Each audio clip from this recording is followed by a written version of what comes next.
तो आपको A अनुपात B अनुपात C पूछा गया है। अब सबसे पहले आप क्या करेंगे, जो भी आपको रेशियो दिया गया A अनुपात B उसको आप लिख लेंगे इस फॉर्मेट में 2:3। ऐसे ही ये इसका लिखेंगे तो इसका भी 2:3 दिया गया है। अब क्या करेंगे, यहाँ से ऐसे चलेंगे और ऐसे चलेंगे और ऐसे चलेंगे, यानी कि इसको ऐसे मल्टीप्लाई, इसको ऐसे मल्टीप्लाई और इसको ऐसे मल्टीप्लाई करके इसकी वैल्यू लिख देनी है। जैसे 2 × 2 क्या हो जाएगा 4 रेशियो, 2 × 3 क्या हो जाएगा 6, 3 × 3 क्या हो जाएगा 9। तो यही इसका आंसर हो जाएगा। तो ये किसकी वैल्यू है, A अनुपात B अनुपात C, ये इसका आंसर हो जाएगा। ठीक है, ऐसे ही दूसरा क्वेश्चन आप देख सकते हैं। इसको कैसे लिखेंगे, 2:5 और 2:3। सबसे पहले क्या करेंगे, ऐसे चलेंगे, फिर ऐसे मल्टीप्लाई करेंगे, फिर ऐसे मल्टीप्लाई करेंगे, तो इसका रेशियो क्या हो जाएगा 4:10:15। ठीक है, तो ये A अनुपात B अनुपात C, तो इसकी वैल्यू आ जाएगी। तो अच्छा लगा हो आपको कॉन्सेप्ट तो आप लाइक शेयर कर सकते हैं। अब देखिए दोस्तों, इस क्वेश्चन को हम लोग सॉल्व करते हैं। इसमें आपको निकालना है A अनुपात B अनुपात C अनुपात D, इसकी वैल्यू। तो सबसे पहले A और D की वैल्यू निकाल लेंगे, यहाँ से A और D की वैल्यू निकालेंगे।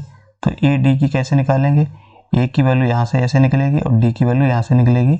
क्या करेंगे, हम सिंपली इस पूरी कॉलम को मल्टीप्लाई कर देंगे और इसके लास्ट वाले कॉलम को मल्टीप्लाई कर देंगे। तो इसका क्या हो जाएगा 8 और इसका क्या हो जाएगा 15। तो यानी कि A और D का रेशियो निकल के आ जाएगा। ये किसका निकल के आया, A रेशियो D। ठीक है, अब आपको B और C का निकालना है, यानी कि इसका निकल के आ गया आपके पास। अब B और C का निकालना है, तो B और C का निकालने के लिए हम क्या करेंगे, नीचे से स्टार्ट करेंगे, स्ट्रेट जाएंगे और उसके बाद यहाँ से इस तरीके से टर्न हो जाएंगे, इसका मल्टीप्लाई करेंगे, यानी कि इससे मल्टीप्लाई कर देंगे और इसको इससे मल्टीप्लाई कर देंगे। तो कितना हो जाएगा 2 × 2 × 1, इतने कितना हो जाएगा 4 रेशियो क्या हो जाएगा। आप देखेंगे इसको D को निकालने C को निकालने के लिए क्या करेंगे, यहाँ से ऐसे आएंगे स्ट्रेट, फिर आपको क्या करना होगा, इससे मल्टीप्लाई कर देना होगा, यानी कि 1 × 3 × 6 2 क्या हो जाएगा 6। तो ये रेशियो हमारा निकल के आ जाएगा A B और C D का। तो इस तरीके से आप क्वेश्चन को आसानी से कर सकते हैं। चलिए एक क्वेश्चन और लेते हैं और इस पे एक और क्वेश्चन प्रैक्टिस करते हैं, तो जिससे कि आपका ये कॉन्सेप्ट अच्छे से आपको समझ में आ जाएगा। ठीक है, जैसे मान लीजिए ये रेशियो हमने ले लिया, ठीक है, इसको आप सॉल्व करिए।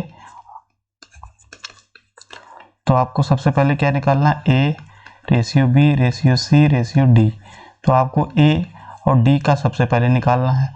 तो क्या करेंगे, A का निकालने के लिए आप स्ट्रेट पूरा कॉलम को मल्टीप्लाई कर देंगे, तो ये क्या हो जाएगा 8। इसका आप करेंगे D का निकालने के लिए स्ट्रेट क्या हो जाएगा 9।